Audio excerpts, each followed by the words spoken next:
And I will just start with a countdown so that I can see where it starts. So it's easier to edit when I get to that point. So 3, 2, 1. Hi, everybody, and welcome to episode 126 of Circle Up and Get Real, where we talk about things that matter with people who matter. And I'm really excited today to introduce to you a new friend of mine, James Spooner, who will tell a little bit more about the synchronicities and no coincidences, James, that brought us together. But before I get into those details, I want to tell you who James is. James Spooner has owned and developed health clubs for many years. He is a senior instructor for the Napoleon Hill Foundation. He has taught courses in the United States, Malaysia, New Zealand.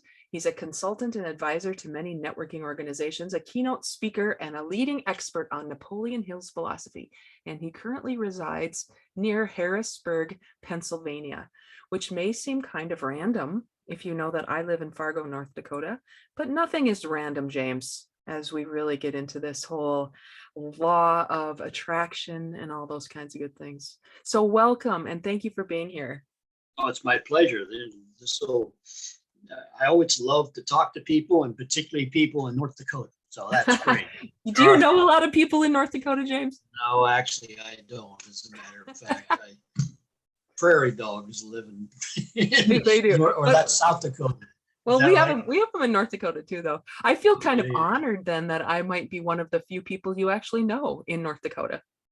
No, it's funny. The only person that I actually have claimed to possibly know in the Dakotas other than yourself is Christy Noem, who is in another state, South Dakota. So we call it the Lower Dakota. I sent her a Napoleon Hill Think and Go Rich book and some other things, and just randomly sent it to her, and I got a real nice note back. I think I mentioned that to you one time. Yeah, you did. So she mentioned that be sure to come to South Dakota. So anyhow, so I'll come to North Dakota too. Okay, you have a reason to be here now. So James, do you want to tell from your point of view, from your perspective, how we connected? Because I have a story on my end, but I'd like to hear on your end. How did we connect? Well, the real reason, or the real how we connected, was that one person knows another person, but the reality of it is there's no coincidences. And the interesting part of it is that I've been looking, to be honest with you, when I say looking, I've been thinking, okay, because thoughts become real things. And I'm a great believer in the law of attraction. My whole life has been, consumed by, thoughts and no coincidences and that type of thing. So, I've been thinking about, somebody has got to be out there on the planet that has got the talents that I needed to, to connect with. And so through one person to another person, that's actually how it happened. And we got together here a couple of months ago and had a conversation, found out that we have extremely synchronistic interest, Napoleon Hill background, and all the rest of this mind stuff, as I call it, and so forth. So I'm so glad that I've had an opportunity to meet you. Out of 330 million people, the right person showed up. Isn't that funny? And it's so true, because we can read about philosophy every day of the week. We can read all the time, but if we don't actually have an opportunity to live the philosophy, it just remains theory. And you have proven to me that all of the theory I've been studying and all the things I've been reading about actually are true. You said thoughts become things, and here we are. It's it's the way it works. I kind of just to kind of set the stage a little bit. I'm not a youngster. I'm 76 years old. Okay, but I've been exposed to this.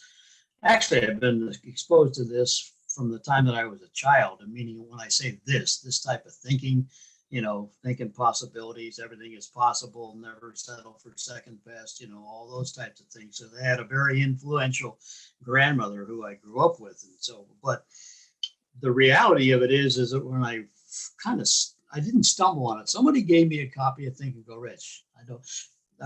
When I was about 19 years old.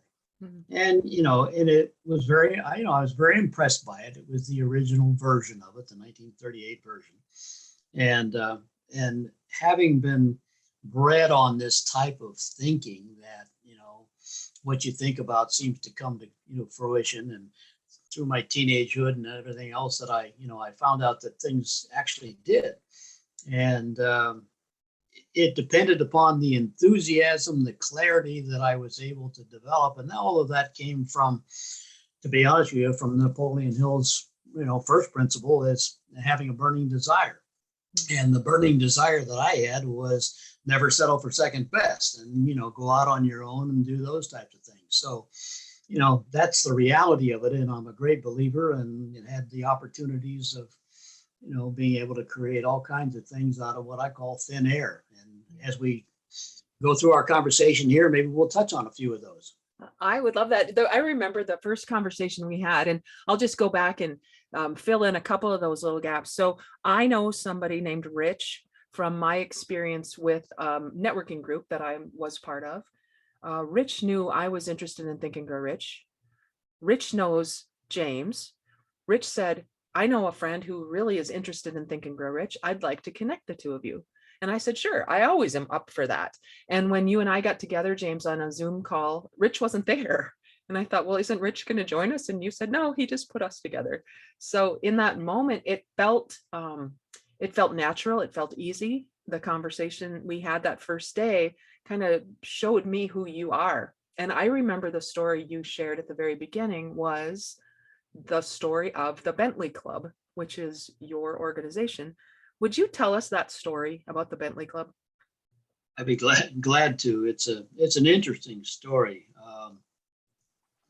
Goes back, about 45 years, as a matter of fact. But I have to digress and go back to even where the Bentley thing, which will come into a little bit of a story and so forth. The reason I have operated under the name of the Bentley Club all comes actually from the fact that I pulled it off my hubcap. The first automobile that I had was a 1949 Bentley. And the reason that I had a 1949 Bentley is not because I had lots of money by any means. I was raised in a very nice family and so forth. But my grandmother had that I previously mentioned had, convinced me that you never want to settle for second best.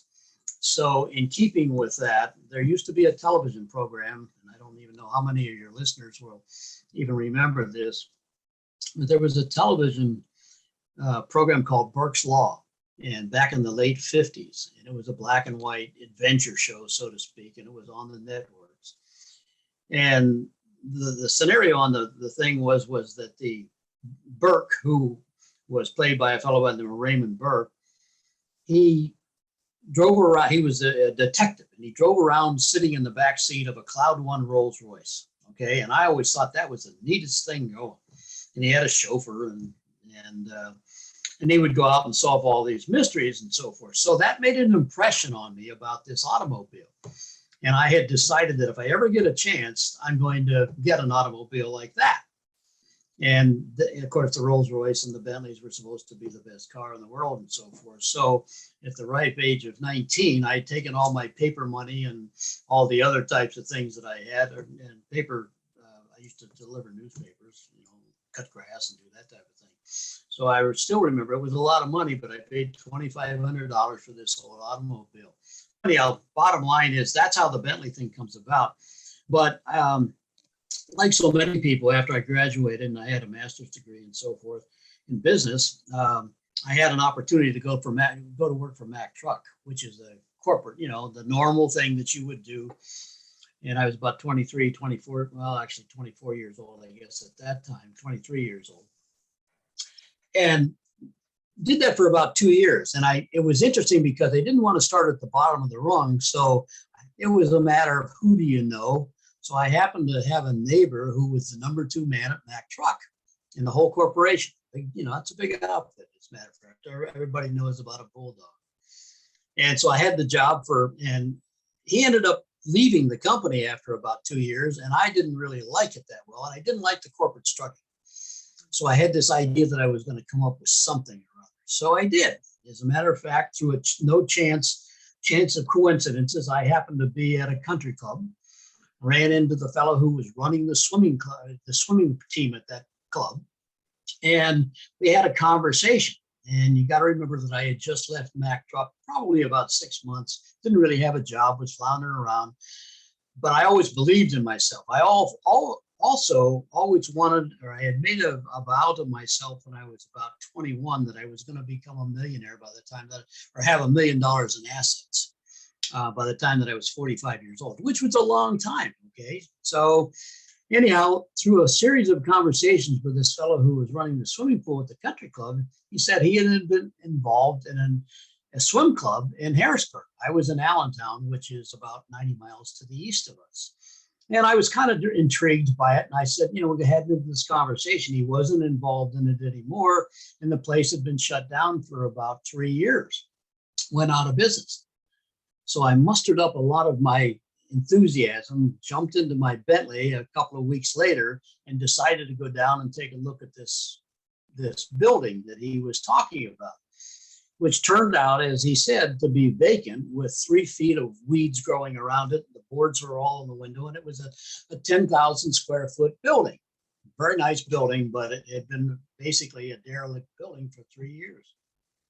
And I stood across the street from that, Jodee, for several hours, looking at the weeds up on a mound, and something convinced me that that was going to be mine. Now, you got to remember, I didn't have very much money, didn't have any money, I had the car. But I had been told he had told me who actually owned the building. I mustered up enough confidence and so forth, but there was literally a feeling, which is the important part of all this stuff, a feeling that I own this building. So I went over, and of course, these people thought, oh boy, here's the guy that shows up in a Bentley, we got a sucker here. So they obviously wanted to sell the building and so forth. So 20 minutes later, there were 2 brothers, and I only was talking to the one brother who happened to be there. They were in the masonry contracting business. They built hospitals and things like that, big deals, power plants, nuclear plants, that type of thing. But this was a venture that they had gotten into on behalf of the fellow who was the swim teacher, but they happened to have a son. The one fellow had a son who was going to be an Olympic swimmer. So if you've got lots of money and not a whole lot of brains, but anyhow, if you have a lot of money, you build something for your kid to go swimming so that he can become an Olympic. Of course, they built it. He swam for a little while and decided he didn't want to swim anymore. So now he has the building. So anyhow, I'm walking around looking at an Olympic-sized indoor pool, so you can get a picture of how big this building really was, looking at all the dead mice that have been in there for 3 years and so forth, with the musty smell because the building had been closed down. And the interesting part of it is that I became more enthusiastic, not knowing, never even belonging to a YMCA, or I wasn't an overly athletic individual. I could swim, but that's about it. But I believed that I could do this, so I was convinced. So anyhow, they told me how much that they wanted to sell it for, which I still remember. It was $320,000. And in 1973, $320,000 was a lot of money. Yeah. And considering that I didn't have any assets other than the Bentley, that was about it. And that wasn't worth any $320,000. So anyhow, I told him, well, that's great. I'll go home and I'll try to raise the money. And of course, I went home very enthusiastically, and be honest with you, dumb enough, I went to a couple of banks and they all laughed at me. Yeah. It's a specialty building. There's no way in the world that this is going to happen. You don't have any experience. You're 27 years old. What do you know? And then in a town where you don't know anybody, no way it's going to work. So humbly, I came back to them and to the one brother, and I had a meeting with him at 6:30 in the morning. They were masonry contractors. They go out on the jobs and stuff. So we had a meeting. And I tell him, look, I'm awfully sorry, I'm not able to buy the building. And I said, but would you be considered leasing the building? And he immediately said, no, we don't want to. He said, my brother, who is half owner of the building and also did not have a son that was in the swim business, the brother had just been in it as a half owner. Yeah. He said, no, we want to sell it. So I said, okay. But if you change it, I stood up at the restaurant, it was this 6:45, 7 o'clock. This meeting was relatively short. I can still remember it like it happened yesterday. And anyhow, I said, and I turned around, I said, but if you change your mind, let me know. Well, I was optimistic that he was going to change. Something was going to happen because the building was already mine in my own mind. Uh-huh. Okay. So I drive back to Allentown, which took about an hour and a half, 2 hours, and I had no more gotten home And the phone rings, and it's the other brother who I had not met. Yeah. And he said to me, he says, and these, you got to remember, these are kind of redneck guys and so forth with a lot of money. But anyhow, the point being is that he said to me, he says, this is Albert. I'm Jim's brother, and I'd like for you to come back because my brother tells me that you're interested in this building, and I think we can make this work. So I hightailed it back. I came back the next day, and the next thing I know, within, I have a set of keys and I'm in it even before we had an agreement and so forth. Wow. And I walked in with a set of keys into a, basically a $500,000 building, and I had no idea what I was going to do. And fortunately, I got in there and scrubbed it up for a month and so forth. And man, it was actually, Jodee, to be honest with you, I was too dumb to believe that I couldn't succeed. So I just went ahead and so anyhow, we, the end result was we named it I needed a name because it was called a recreation center. Yeah. At that time when they had it, it was called the East Shore Recreation Center because it was on the east shore of the river. Okay. Harrisburg has a river that runs through it, and it would happen to be on the east shore. So anyhow, to be honest with you, I didn't do the Bentley name right off the bat. I went through several different names because I was thinking this recreation center thing. And then all of a sudden, it dawned on, I said, this place is not exactly what I want it to be. I don't want it to be a gymnasium with an Olympic indoor swimming pool. I'm going to do something different to this.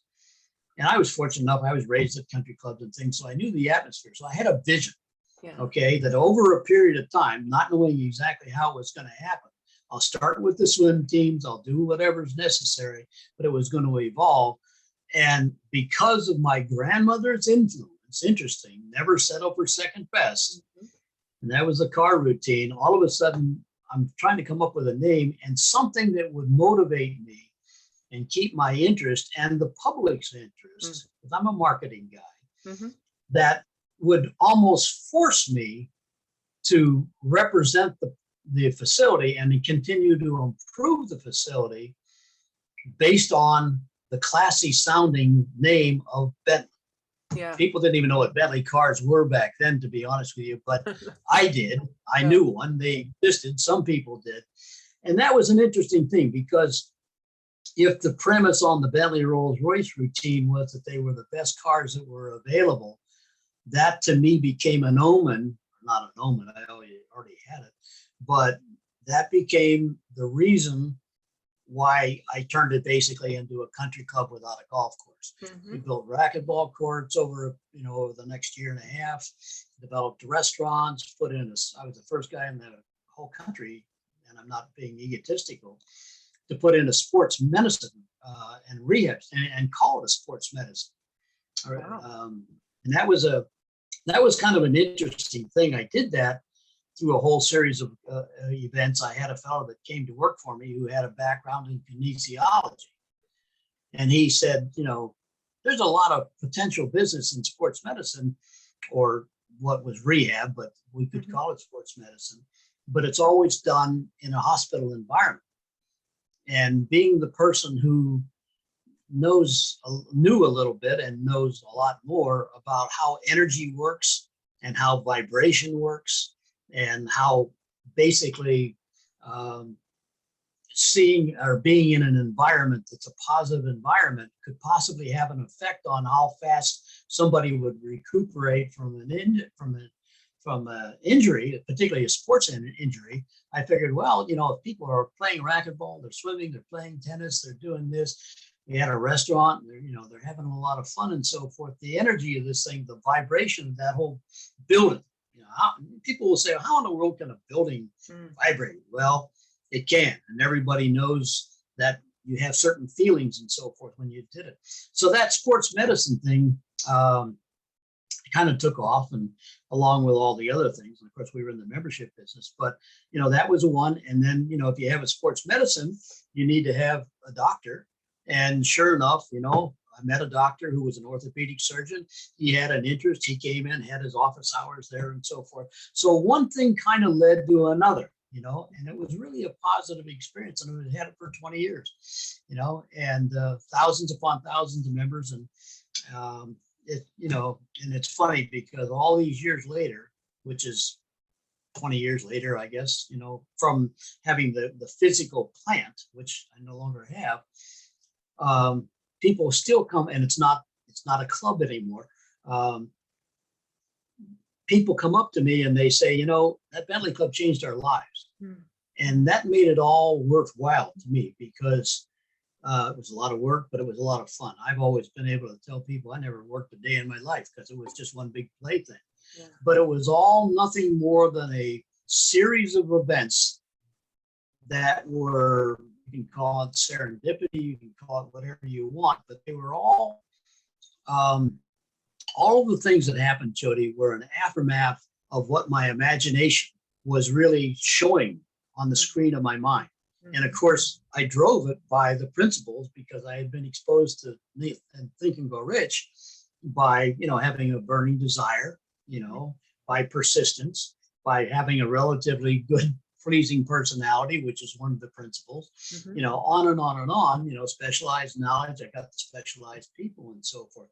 So consequently, and by the way, we also were one of the first place, and when I'm a little bit funny when I say this, but we were one of the first mind, body, spirit, physical plants. And so I had Napoleon Hill sayings all over the walls, in great big frame things and things, because I was convinced that regardless of what age somebody was, whether they were a senior citizen or whether they were, somebody in there taking swimming lessons, that, they needed to see the reinforcement of these various, whatever the mind can conceive and believe it can achieve, which is a Napoleon Hill. Basically, that's the moniker that he really tagged it on. And, that had a real positive influence. So, the Bentley Club and all of the membership and the coaching and all of the things that I've been able to do and all the, since then have all been based on the successes that, that I felt were there. And we just basically, it's the old thing, and I know that everybody that's listening has probably heard this, but it's a Zig Ziglar thing. I don't know where he got it. Zig Ziglar was a motivational speaker and quite an interesting character, but he always said you can have anything in life that you want as long as you help enough other people get what they want. And I really felt that, and I knew that way back then. And that was what, the big trick was to try to figure out what they wanted. Sometimes I was a little ahead of my time. Yeah. But, I'm sure you were a lot ahead of your time. So, and I say that not egotistically, but I was a little bit ahead of my time. So it sometimes took a little bit of time for the population to catch up with one of my weird ideas, like racquetball. I was the first commercial racquetball court club, which I had to build the racquetball court. We didn't even know how to build racquetball court. Fortunately, the fellows that I bought the building from were masonry contractors. So if you think about what a handball or a racquetball court is, we knew about bricks and we knew about cinder blocks and we knew about different things and so forth. But we were the first commercial racquetball court complex built back in 1974 on the East Coast. Wow. So I have a was one that I had to convince myself, to be honest with you, that this was going to work, because we were spending $300,000 that I did another $300,000. This time, a little bit of it was mine, and I managed to get some financing through the fellows that bought the building, or that I bought the building from. But it worked, and it was a phenomenal success, So, and it set the stage for all kinds of competitors to come in. I have a bunch of questions about then all of the success that you're experiencing. There is another convergence of Think and Grow Rich that comes into play. You read the book early, you understood the principles, then something else happened. You met somebody. Remember you told me you met? Right, yeah, I met, yeah. So tell me about that person you met that put you into the Napoleon Hill Foundation. It's kind of an interesting thing.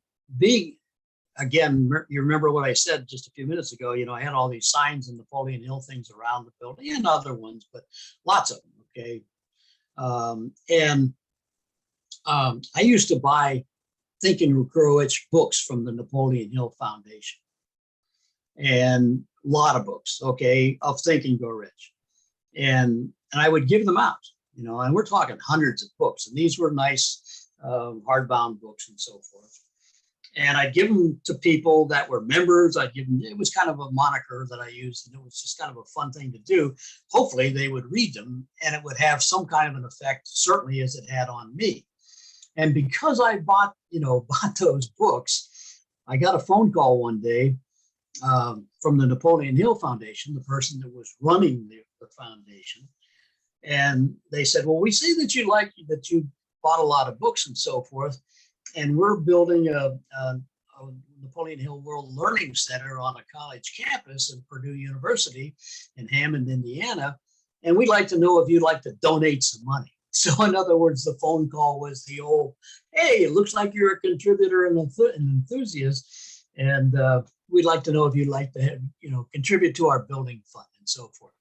Well, at that time, so I did donate some money, but that was where the affiliation came officially with the Napoleon Hill Foundation. And then, through a whole series of events, I met the person that was going to be the director of that and built a relationship. And from that, got into to obviously interested, not from a financial standpoint, but other than having given some money and participated, but then the opportunities started to open up as far as the teaching goes. And then the opportunity, somebody came over from Malaysia, to be trained over there. And they said, well, why don't you, we'd like to have you come over and do some trainings for us. So that led me to, being able to do a lot of the, New Zealand and Malaysia and Singapore and those types of things. So, that was a lot of fun, and it was a good experience, and it gave me an opportunity to kind of plant myself on the other side of the country. Interestingly enough, I still remember this, Jodee. This is a funny thing. The first time that I went to Malaysia, I went west. In other words, I left out of Newark on the East Coast here, Newark, New Jersey, and we flew west. And it was a nonstop flight, which is a long flight because Malaysia is exactly on the other side of the globe. Okay. Yeah. But I was in the National Guard during Vietnam in the Army. Okay. And I was in the National Guard, to be perfectly honest with you, because I got into the National Guard before I got drafted. And so consequently, I never had to go to Vietnam. Mm-hmm. And I never wanted to go to Vietnam. And I don't want to be political about this, but the interesting thing is that we take off, we had landed in Taipei, and then we took to get fuel. And then it's another 6 or 7 hours down, and we're flying over the South China Sea. And the fellow the pilot comes on and he says, we're just passing over Vietnam and Cambodia. And I'm looking out the window and I'm saying the very thing that I said I never wanted to be in Vietnam and never had any intention of even being close to it. Now I'm looking from 36,000 feet down in Vietnam. Wow. Very pretty place, by the way, from 36,000 feet. That's all history and so forth. Yeah. But that's how that all happens. And it's interesting because it's, one thing leads to another. And if you have an open mind and a directed mind, mm-hmm. And the funny part of that is that, prior to that, a few years prior to that, I had been involved in a network marketing company. And this is kind of a side story. Mm-hmm. And we had a convention. It was a nutritional supplement company. And it was kind of a fun thing for me to do. But anyhow, they had a big thing in Montreal, a big convention like they have. And there were about 2,500, maybe 3,000 people over there. Mm-hmm. And to show you how the mind works, I sat in that audience just as a regular participant, looking at this thing. And I saw all the people going over the stage and, getting awards and all this kind of thing. And the fellow who was one of the main presenters of that company was a motivational guy. He was really big into all kinds of Napoleon Hill stuff and everything else. And I stood there and I said, you know what, I can do that. I'd love to be able to talk in front of 2,500 or 3,000 people. So the interesting part of this was several years actually before this whole Napoleon Hill thing started. And I don't know that I guess I probably even hadn't mentioned this to you. So the crazy part of this is that I went on to be pretty successful in the network marketing business, made some money and all that type of thing. And to talk to some groups, but never a group of 2,500, 3,000 people.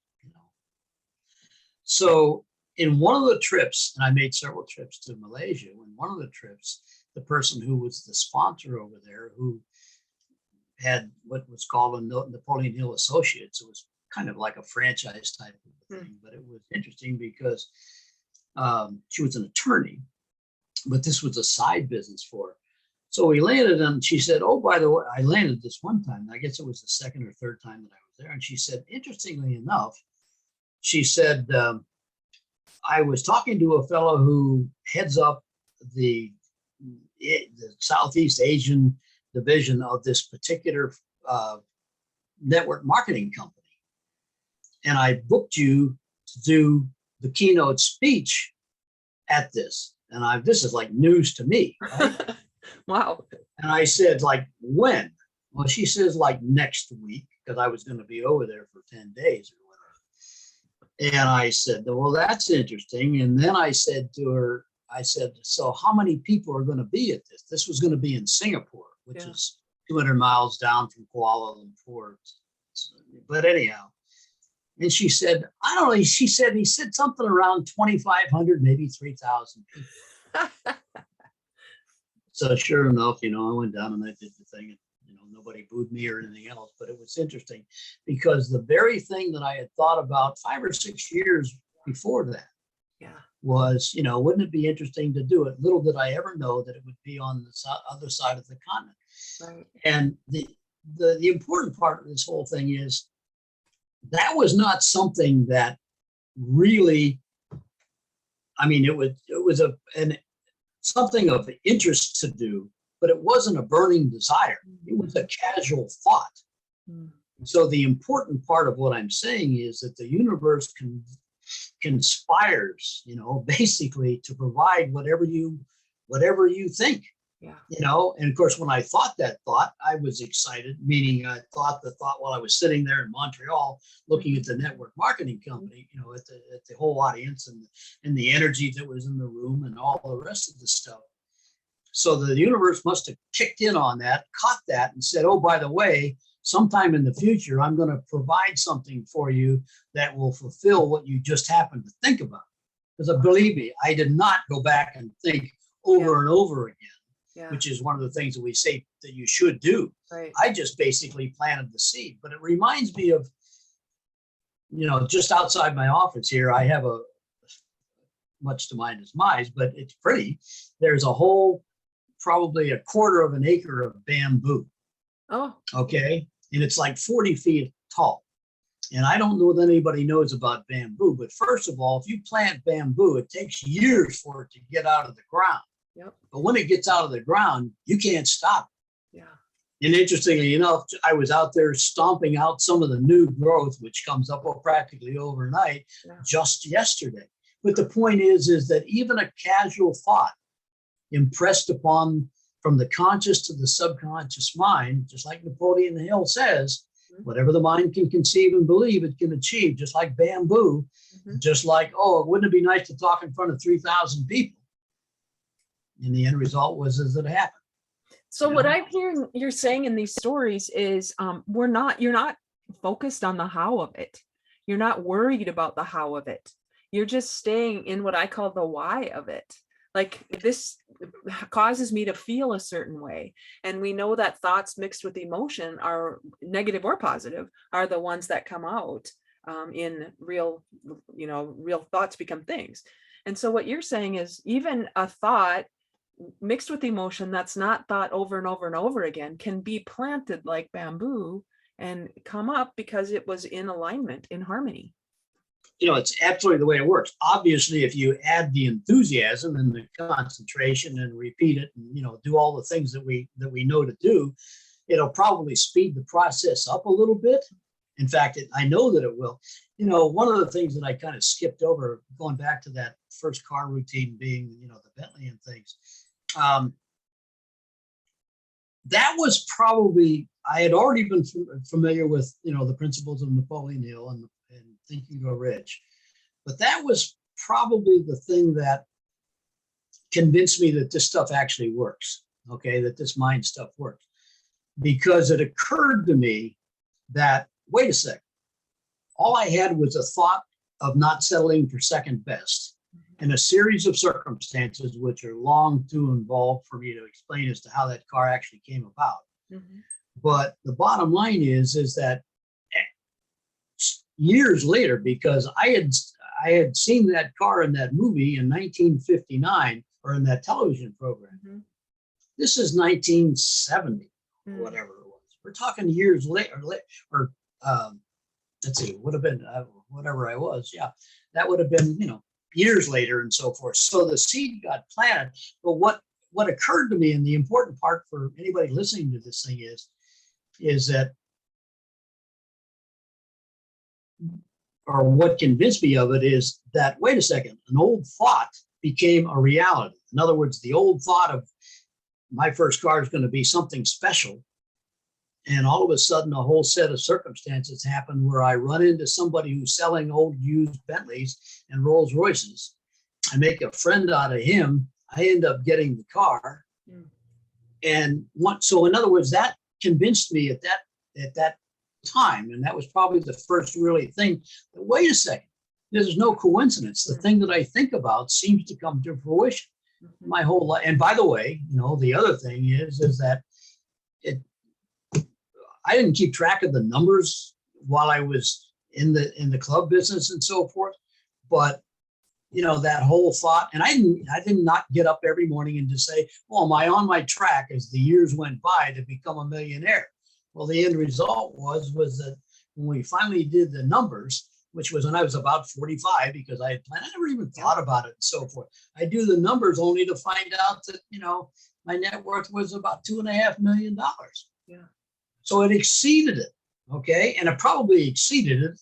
The obvious is because there was a time span, of a number of years in that. So not only did the idea of, oh yeah, I'd like to be a millionaire by the time I'm 45, you get to have it 2.5, could have been 10 times, Right. the funny part of that, Jodee, is that I wish I had $10 million by the time, because, it kind of goes back to the story that Napoleon Hill talks about in Think and Grow Rich. Andrew Carnegie, who is obviously the mentor and the inspiration for the whole Napoleon Hill success story, sells out to JP Morgan for $450 million in 1904. And he and Morgan are on a boat a couple of years later or whatever it is. And Carnegie says, I probably should have asked for more. And Carnegie said, yeah, if you'd asked for another 100 million, you probably got it, or you would have gotten it. Not probably. So again, your point is well taken. It's obviously you have to have plans and you have to execute the plans. But whether it's Earl Nightingale or who is another great, The Strangest Secret, which many people have heard of, or Napoleon Hill or whoever it might be, the trick on the thing is to, number one, take ownership of it. And you notice what I said in the very beginning. I stood across from that building, that boarded up building, all those weeds, and I decided, and there was a feeling, an emotional connection to that. I could have just as well stood there and, this is an impossible thing, or I don't want it. I don't like weeds. I don't want all this work. I have no idea what I'm doing. I could have had all those things, but never any of those thoughts. I was just too dumb to think about it, to be honest with you. In other words, it wasn't really dumb. It was a confidence. Right. But that was no more than the confidence that I had when, well, I guess I'm going to have a Bentley, and I got a Bentley. Yeah. They're not egotistical statements. I want to emphasize that. Right. So, and everybody has experienced this type of thing. They really have. They just never put two and two together. We have a tendency to be reactionary rather than creative in our thinking. And we react to our outside events and so forth. And if they're positive, that's fine. If they're negative, we usually get hung up on them. And to be honest with you, thoughts are all, depending upon what your thoughts are, whether they have a positive or a negative twist to them. They're thought energy, thoughts are real things. Thought energy is always trying to take on some kind of form. Yeah. And in my particular case, the things that I've just been telling you and so forth, and everybody does it. But the biggest problem is that we are too much of observers of outside conditions and not enough of an observer of what we are able to basically put on the screen of your mind and project that, and then generate the feeling and the enthusiasm and the belief and take it as if it has already happened. Right. That's one of the key things that everybody that's in the, personal development business says, as if, and it says it in the Bible, which is really where it all comes from. Mm-hmm. You know, you have to take it as if it is, and experience it as if it has already happened. And you already own it at that point. It's Right. just a matter of time and maybe a little bit of effort, not even good luck. Good luck is the universe and that hand I talked about, creating, that hand of fate, so to speak, that's bringing you. And you just have to be observant enough to be able to take advantage of the people, the places, the conditions, the ideas, all of those things that are going to enable you to bring it in to the present. Right. Because you've seen it in the future, but the future and in the past, you can't be in the past and you can't be in the future without being in the present. Right. So in my language, all you do is that you reach out into the future with an image that you've projected or something that you want to have happen. And essentially you brought it into the present. Just like you can go back in the memory and you can bring something that did happen, okay, in real time and bring it in. You're experiencing in the now, and that's the trick to it. Yeah. So I want to talk about, you're going to explain this in a little bit, because I'm going to have you we're going to talk about vibrational energy. But I'm thinking about today, in the world we are now, in the Western world, where we're all pushing and driving and hustling and grinding and making things happen. It feels like that's a little bit counterintuitive to what you've just said, which is planting the seed and not digging the seed up and see how the seed's doing, but allowing the seed to do what it does and tending it, watering it, but not pushing it so hard. So I want to talk a little bit about that, the distinction for you when you stood across the street and you saw the weeds, but you knew you'd have to do some hard work, but it wasn't about the work. It was about the end result. Tell me what you see in the world today that's different from that. Well, not that you don't have to have some kind of effort and so forth, but what I'm about to say kind of goes into the area of the conversation, whether you're coming from a position of strength or abundance, or if you're coming from a position of lack. So think about it. If you're really pushing hard, sometimes it seems like you're trying to push a boulder and up a hill, and it's a real difficult thing. And of course you get the adversities that come back. You push the boulder a little bit, you get tired, it comes back on you, and so forth. But what we're really saying is that if you're having to push extremely hard rather than letting it kind of unfold, then what you're doing is coming from a position of lack. In other words, it's an admission, and your thinking is based on the fact that I don't have it, whatever it is that you want to have. Okay. It doesn't mean that you're not going to work towards it, but the fact is that you're so focused on the not part of it, the fact that you don't have it, that you're essentially, because thoughts are things, and we're broadcasting stations, which Napoleon Hill talks about. We're both a broadcasting and receiving station. The energy, the thought energy that we talk about, which is always trying to take on some kind of a form, the form that it's taking on when we're pushing and pushing and pushing is taking a position of lack. And the only thing that it's saying is lack. And because you attract what you think about, you're attracting more lack. So what happens is that you're putting more and more roadblocks in front of yourself, as opposed to seeing the end result. It's always about seeing the end result.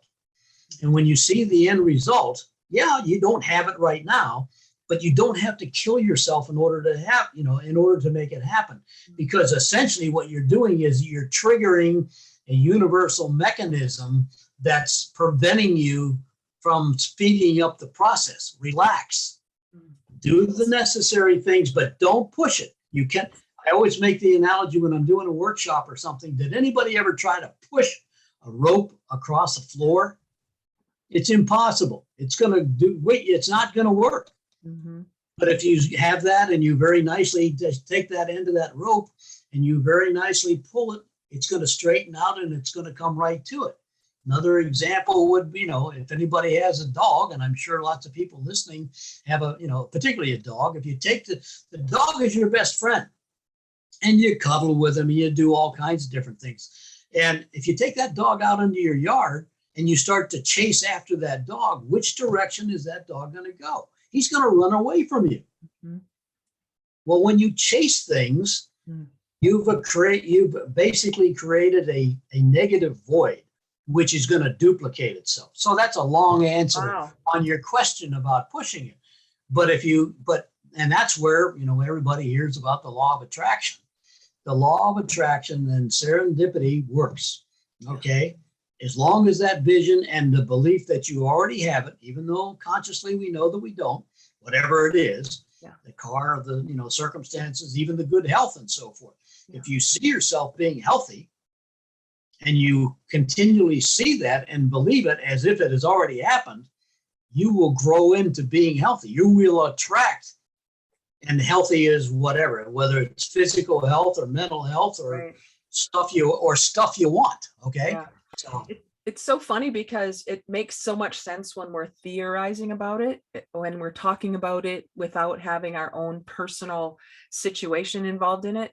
And I love that you've shared stories from the beginning of your memory that prove this over and over, because your grandmother was someone who planted that in your subconscious as a young man, that don't settle for second best. There are ways to allow things to come your way.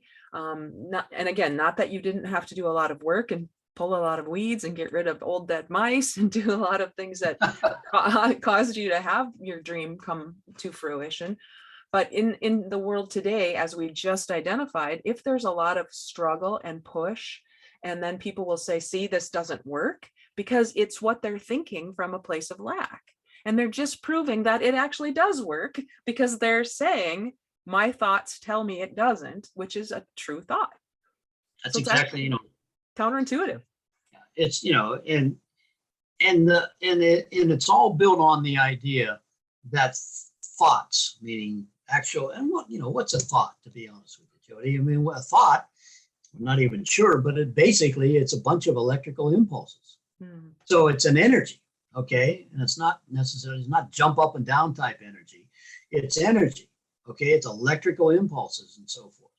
And, we have all kinds of different ways to explain that to us, but, why does somebody know, that the telephone might ring, in 3 or 4 minutes, and, who's on it? Or how come how do you think about somebody and you haven't talked to them for 2 years, and, you run into them at the grocery store tomorrow, or, on and on. And there's not a person on the planet that hasn't had these types of things happen. So all they have to do is observe what goes on in their real life to convince themselves, wait a second, if I'm able to direct those thoughts and that enthusiasm and the feeling and all the little, things that we teach people, they can really create virtually anything that the mind can conceive. And that's why, when Napoleon Hill, just to kind of throw that back in, when he came up with whatever, and all the motivational guys and personal development people, they all refer to Napoleon Hill and whatever the mind can conceive and believe it can achieve. The reason that that's such a powerful statement is he was saying, if you're able to conceive of something, in other words, visualize it, project it on the screen of your mind, then you have the capacity to be able to do it. Now, granted, there may be disappointments and there may be all kinds of different things that get in the way, but the thing that you have to convince yourself of and believe, so it's conceive and believe, and the believing part of this thing comes in to, wait a second, I saw it. That means I own that outcome. Not that I wish that I'm going to have that I own that. And I'm actually letting myself down if I don't go ahead and achieve it. So conceive, believe, and achieve. And that's the missing point when anybody studies Napoleon Hill. Oh, it sounds good. It has a rhythm to it. But what they really have to understand is, and that's why I always kid about it, because I make the point, you got to be careful what you think about. Yeah. Because if you throw the pixie dust on, which is the enthusiasm and the tenacity and, all the rest of the stuff, and that, it's that old fertile mind thing. Okay. Yeah. Consider your mind as being a fertile, or your brain or your mind, which are two different things, by the way. But your mind, is nothing more than a fertile field. And it happens to be the fertile field of the universe. Mm. Now, everybody says, oh, what's the universe all about and so forth? Well, guess what? It's the thing that created everything. Okay. And you can call it God. You can call it infinite intelligence, as Napoleon Hill does it. You can call, if you're a Star Wars fan, it's the Force. Okay. I think there's a new Star Wars movie coming out, if I remember. It's the Force. It's the same stuff. But something made these leaves pop out in the trees here a couple of weeks ago. Okay. And I don't know, there was a program for it. So when you got that, then the distinction, okay, and this is the important part, the distinction to make this stuff work. And I always throw this in really right in the beginning when I start to do, teachings and workshops and all that kind of thing, is that the one thing that you've got to buy into, and is that you are a part of something rather than being apart from something. Mm. And biblical, all the rest of the, any of that, I don't care what religion it is, I don't care what spirituality it is, it's all that there's got to be something out there, okay? And if there is something out there that created everything else that you're looking at, guess what? You're not maybe looking at yourself unless you're looking in a mirror, but you are part of that thing. So essentially what we're saying here is that an individual, if that mechanism that created birds and the bees and the trees and you created reality, and you are a part of something. You cannot be part of something, Jodee, without being the same as something. Right. Maybe to a lesser degree, right, but the same identical thing. If I have a thimble of salt water out of the ocean or I have a tank truck, it's the same salt water. Yeah. Okay. Yeah. And depending upon whether or not I take the thimble, if it's a thimble and I throw it against an ant, he's probably going to fall down. If I take the thimble and I throw it against the side of a building, the building isn't going to fall down, but it was the same salt water. Right. So the point being is that if we're the same as, then why in the world, the question would be, why in the world would I not be able to create my own universe, which is the people, the places, the circumstances, the conditions, your health, whatever it might be around you. And you have that ability. But because we get stuck in the box of, we're always observing the outside as opposed to paying attention to what those thoughts are. And the only thing that you have to do is to be able to monitor and direct and create those thoughts, because that thought is always trying to take on some kind of form. Right. So, James, parallel to each other, we were both manifesting our coming together. You were looking for someone like me, and I was looking for someone like you, because I knew that my work in the universe is to help people come to consciousness and experience their full lives, basically. Live to the edges is what I call it. I think you were doing the same thing as you were working through some of the COVID. You have a story about what you decided to do right before COVID happened. Do you want to talk about that? The young woman that you came into? Oh, yeah. Yeah. As a matter of fact, just before COVID, maybe 6 or 8 months before COVID, I had really been focused on, I really need to have somebody help me to do workshops and, and do presentations and that type of thing. I love doing them and so forth, but sometimes I can't be in two places at once or whatever it is. So I manifested, or through a whole series of events, somebody knowing somebody and so forth, I came across a woman with very much with the same kind of credentials as what you've got. When I say came across, I was attracted to, meaning she showed up in my life and so forth. And she had a number of different types of programs. Some of them were different than mine, but they all complemented the types of things that I do. Mm-hmm.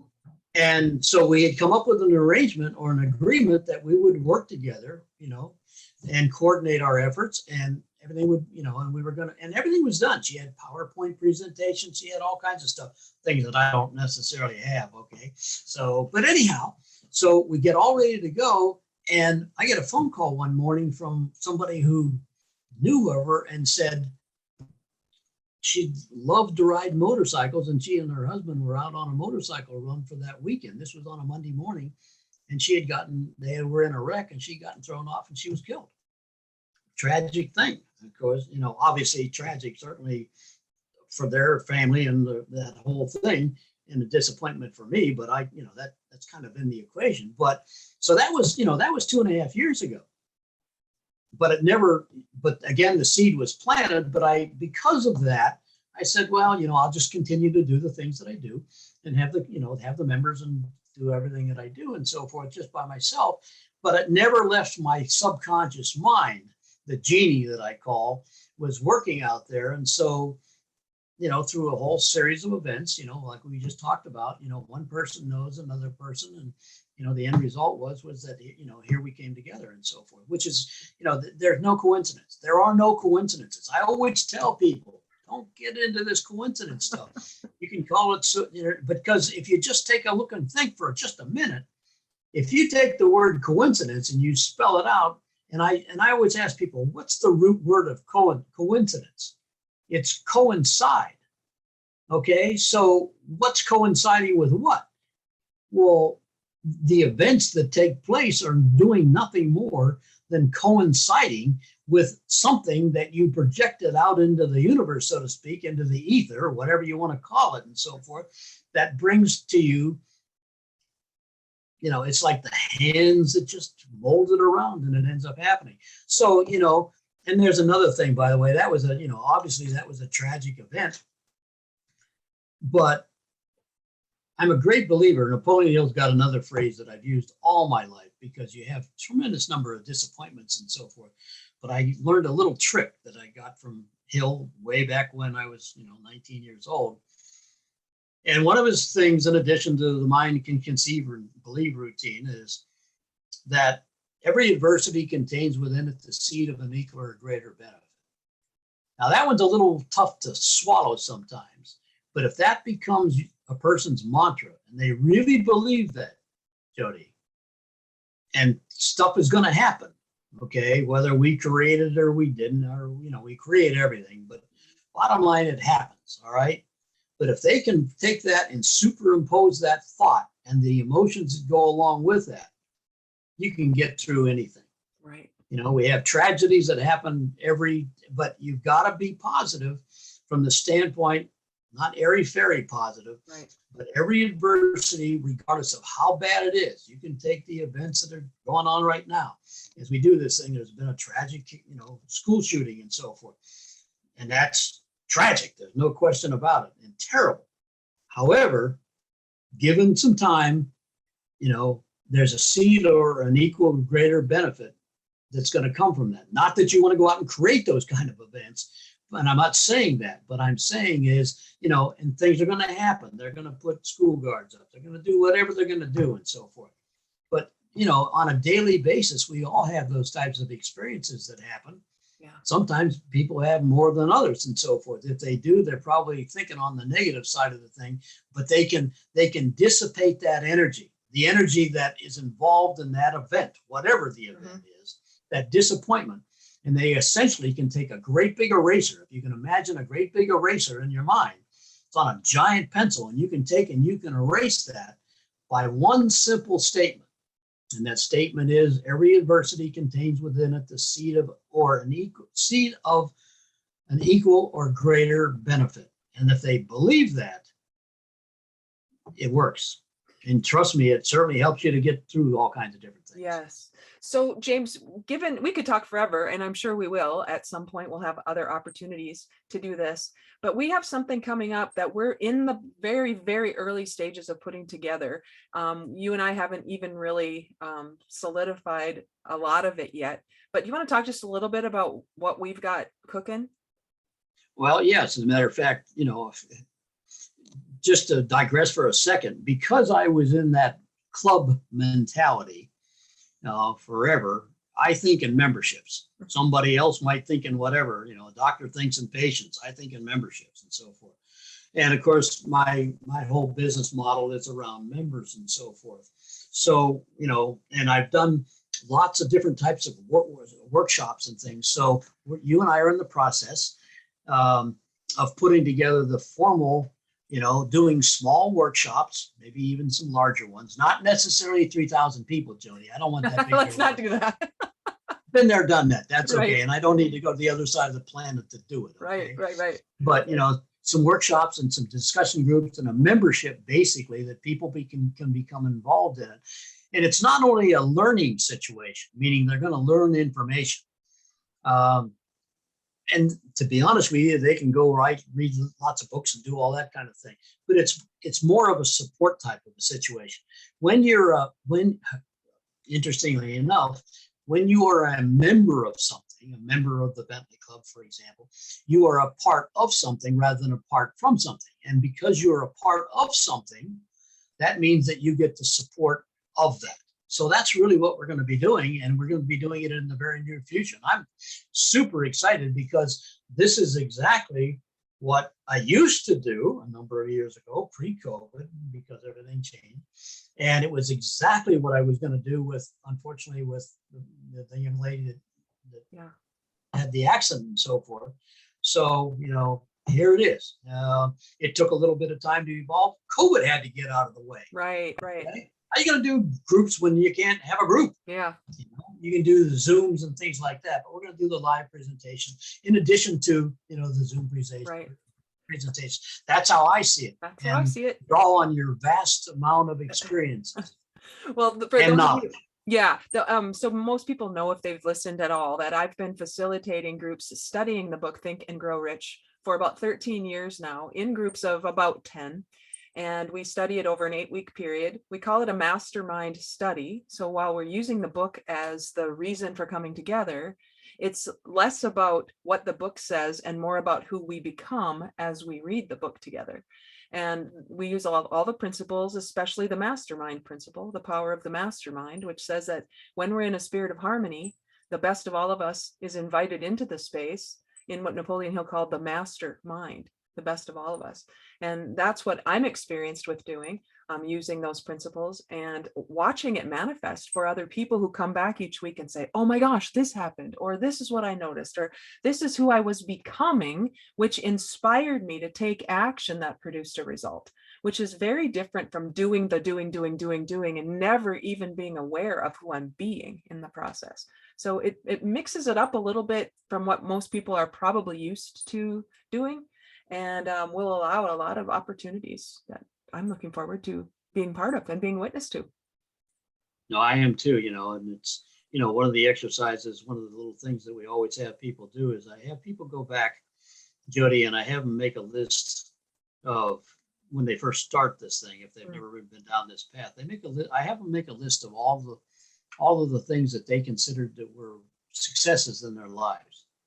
And going all the way back, kind of a regressive type thing. I'm not a regressive therapy by any means, but you go back and you go back into your memory and you bring it out.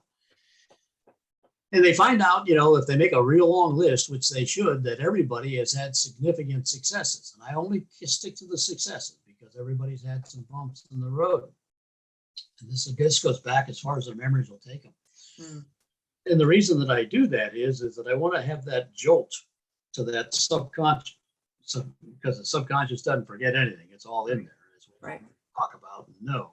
But sometimes it kind of gets buried and so forth. So I need to have that emotional connection go back and say, hey, you know what? I actually have accomplished a lot more than what I ever thought. I just forgot about it on a conscious level. And when they do that, then we start to build. It's a foundational type thing. So the mastermind, and all of the different support things that go along with it, all I can tell you is that this mind stuff works. I call it mind stuff, but it does. It really does work. And it's not it has to be a different way of life. Sometimes one of the things that ends up happening is, in fact, I always tell people this, to be honest with you, sometimes the sphere of influence, excuse me, that you're involved in, some of the people that may be a little bit negative around you, and I always get this, well, I have a real negative wife, or I have, and this kind of thing. Not that you're going to get rid of your wife, or but I'm saying you're going to find that your relationship with those people are probably going to change. Yeah. Not only probably, it should. Right. And you're just not going to be as comfortable.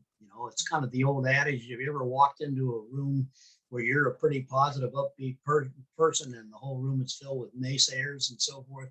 You're not comfortable in that room. There's something wrong with it. And what's wrong with it is that they don't even have to say anything.